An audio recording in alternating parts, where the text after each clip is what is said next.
It's the world's most well-known secret society. Rich with symbols and ritual, it's the source of legends, parodies. Who controls the British crown? Who keeps the metric system down? We do. We do. And conspiracy theories. Because so much organized crime uses the Masonic secret system and the good old boy network to be able to get away with murder. And I mean murder. Welcome to the world of Freemasonry. True or false, the Masons are a secret society? No, that's false. UCLA history professor Margaret Jacob is one of the world's leading experts on Freemasonry. True or false, Freemasonry is a religion? No, it's false. True or false, Masons were behind the American Revolution? False. False, false. Okay, but what about on the dollar bill? The eye and the pyramid? Yeah. I mean, that's Masonic, right? No, everybody says it's Masonic. In fact, it's a commonplace in the 18th century, that particular set of symbols. True. Freemasons laid the cornerstone of America. Well, at least some of its most iconic structures. So what is Freemasonry? Simply put, it's the world's oldest and largest fraternity. Its membership a who's who of world history. George Washington, Benjamin Franklin, Winston Churchill, Mozart, Davy Crockett, Franklin Roosevelt, Harry Houdini, Gerald Ford, Henry Ford, John Wayne, even Colonel Sanders. If you want to be a Mason, you can petition a local lodge for membership. You'll need to demonstrate good character and belief in some sort of supreme being. Oh, and in almost all lodges, it's men only. Next, you're up for a vote, says New York State Grand Master James Sullivan. The lodge votes to accept you, and then you have the 3 degrees that you go through. Once you earn the 3rd degree, and yes, that's where the phrase comes from, you can join any number of Masonic offshoots. Take Brent Morris. He's a 33rd degree Mason and a historian at the House of the Temple for the Supreme Council of the Scottish Rite of the Southern Jurisdiction. You know, it's that big building in Washington, D.C. This isn't like the Masonic Vatican, but it's an important building. It's an important building. Absolutely right. It's one branch of Freemasonry in the United States, and that's our headquarters building. Inside, the Temple Lodge room is a stunner. And downstairs, there's this. This is the flag that Buzz Aldrin took to the moon with him. This flag, Supreme Council 33 Southern Jurisdiction, went to the moon. Wow.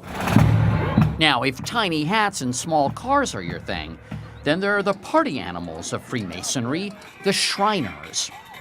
You may know them better for their 22 children's hospitals, where patients don't have to pay a cent. The Masons are philanthropic.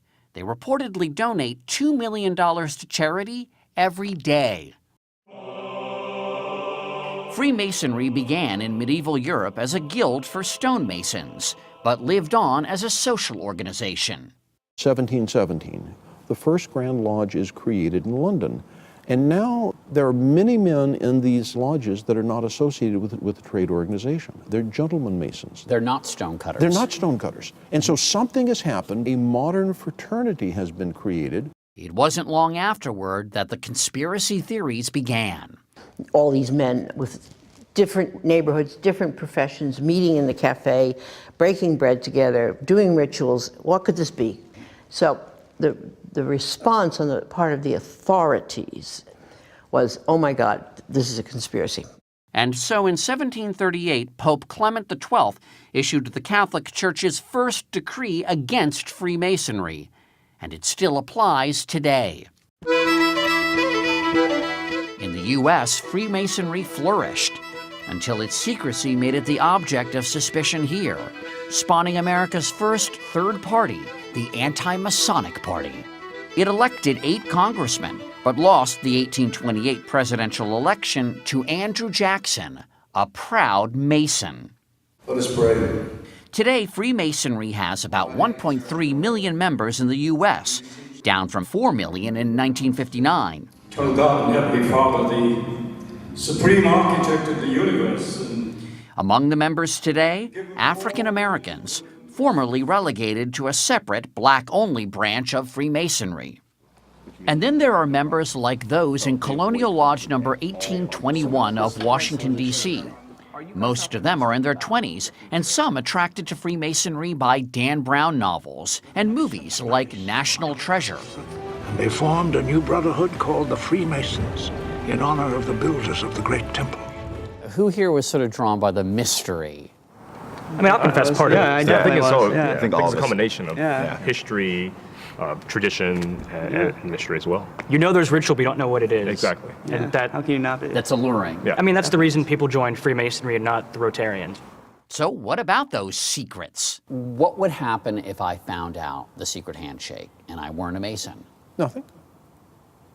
You wouldn't have to kill me? We might take you out and buy you a beer. The secrets of a Mason represent my integrity as a man. I took a promise that I would not tell you what the secrets of a Mason are. I didn't take a promise that I would care if you know what they are. Also a big secret? The meetings. No non-Masons or cameras are allowed, but St. John's Lodge number 1 of New York City agreed to give us a glimpse of one. For meetings, Masons dress up in their Sunday best and, just like the original stonecutters, wear aprons. At the center of any lodge room is an altar. And all the activities of the lodge take place about the altar. Piers Vaughn is the lodge master. And would people talk about religion here in a meeting? Absolutely not. There are certain subjects which are prevented from discussing within the lodge, and religion is one, politics is another. Religion and politics. Someone said that Masons were raised right. Yes.